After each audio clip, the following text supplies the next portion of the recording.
Bonjour à tous. Qui n'a jamais rêvé de contempler, tel Luke Skywalker, un coucher de soleil avec 2 soleils dans le ciel? Alors qu'en 1977, au début de la saga Star Wars, les exoplanètes n'étaient qu'une idée. Cela a bien changé depuis. Pour parler de cela, nous recevons... vous êtes qui déjà? Je m'appelle Obi-Wan Ainoy, je viens de Tatooine.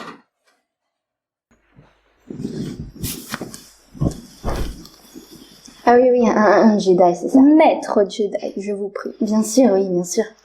Pour commencer, Jade va nous expliquer ce qu'est une exoplanète. Une exoplanète est une planète extrasolaire, c'est-à-dire une planète située à l'extérieur du système solaire. Rappelez-vous que l'astronomie est une science qui date de l'Antiquité. Pendant très longtemps, l'existence de telles planètes a été de la science-fiction. Les scientifiques imaginaient certes depuis le XVIe siècle que de telles planètes pouvaient exister. Le 6 octobre 1995, des astronomes de l'Observatoire de Genève ont annoncé la découverte d'une exoplanète autour d'une étoile de type solaire. Mais cette planète porte-t-elle un nom qui fait rêver comme Tatooine, Naboo, Mustafar? Pas du tout, Morgane. Elle a été nommée 51 Pégasi B.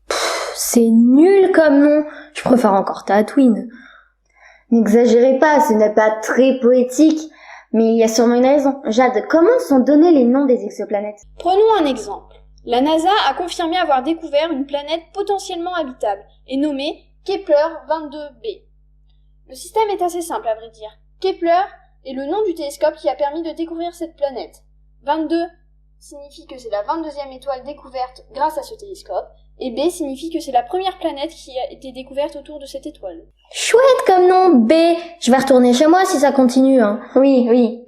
Mais Jade, pourquoi pas A, vu que c'est la première planète? Tout simplement parce que les exoplanètes ne se sont jamais nommées A.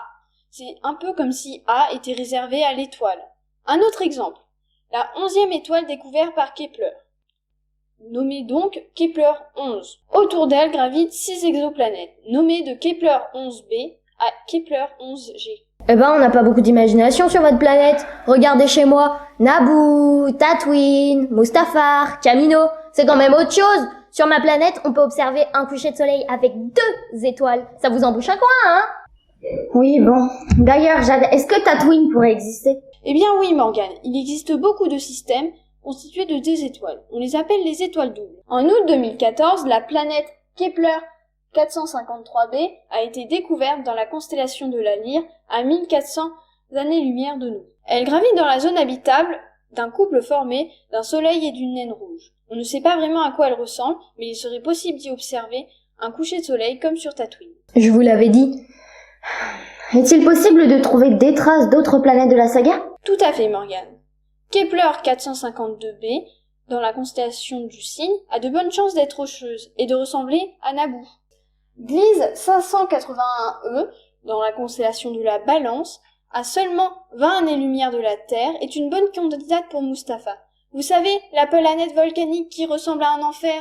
Quant à Kepler 62e, dans la constellation de la Lyre, elle serait une réplique de Kamino, la planète océan. Et n'oublions pas Kepler 441b, dans la constellation du Dragon, qui serait l'équivalent de Hoth, la planète de glace, sur laquelle Luke Skywalker a failli mourir. Si je comprends bien, les planètes qu'a imaginées George Lucas sont en train de prendre vie, mais c'est incroyable! Absolument! L'étude des exoplanètes est en plein développement. À partir de ces données, et en extrapolant, les scientifiques estiment qu'il existerait 100 milliards de planètes dans notre galaxie, la Voie lactée. Eh bien, merci Jade, c'est une aventure passionnante qui s'ouvre à nous et de nombreuses découvertes qui nous attendent. Peut-être un jour, qui sait, l'homme foulera le sol de Tatooine, même si c'est peu probable, et ramener Obi-Wan machin chez lui. Que la force soit avec vous. Et à bientôt pour une nouvelle vidéo!